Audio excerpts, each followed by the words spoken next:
for today's video ay maaga pa nga 5 a.m. So call time natin 6 a.m. para sa morning event.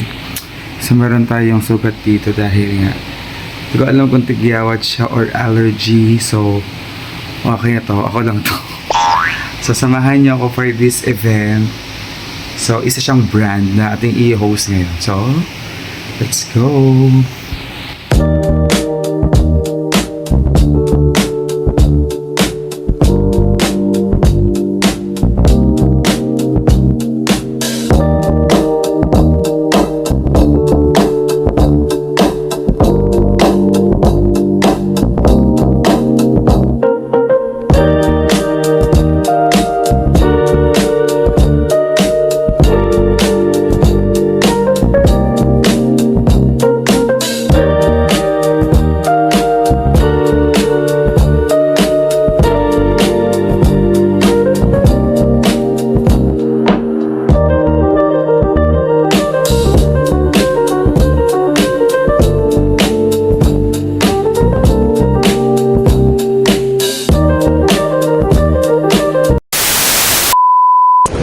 So, jolly morning mga bebe, may kasama tayo.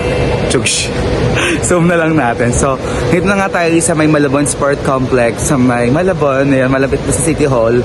So, dito tayo ay mag-event ng kanilang, ang gulo. Okay. So mga bebe, na nga tayo sa may loob ng Malabon Sports Complex. Sa may bayan lang siya ng Malabon, malapit sa may City Hall. Dito gaganapin ang Sardina Saya ng Mega Sardine. So 50th year nila. So grabe, na-excite tayo kasi ito yung magiging crowd mamaya. So from this, wala pa. So ito yung magiging stage natin later on. Then madami silang mga activities dito. Mayroon cooking off. Then may mga booth na pwedeng puntahan ng mga magiging participants. So lahat ng mga participants mamaya mag-uwi syempre ng product from Mega Sardines. Mega Sardines, baka naman. So yun nga, mag-visa muna tayo. Bye for now. So yun na nga mga bebe, habang inaantay nga natin mag-start yung program, ang ginagawa nga namin ngayon ay nag-script reading na nga kami for the program maya-maya. And of course, mic and sound check time. Sa mga bebe ay nakapag-kita siya tayo, so nakapag-makeup. So hindi tayo professional makeup artist, pero we try our best naman para maging presentable yung pagmumukha natin na to. So ayan, marami na mga guests, lalo yung mga mag-zumba sila.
Malabon Sport Complex para sa Mega Sardinas Ride. So, yan. Nakakatuwa dahil sobrang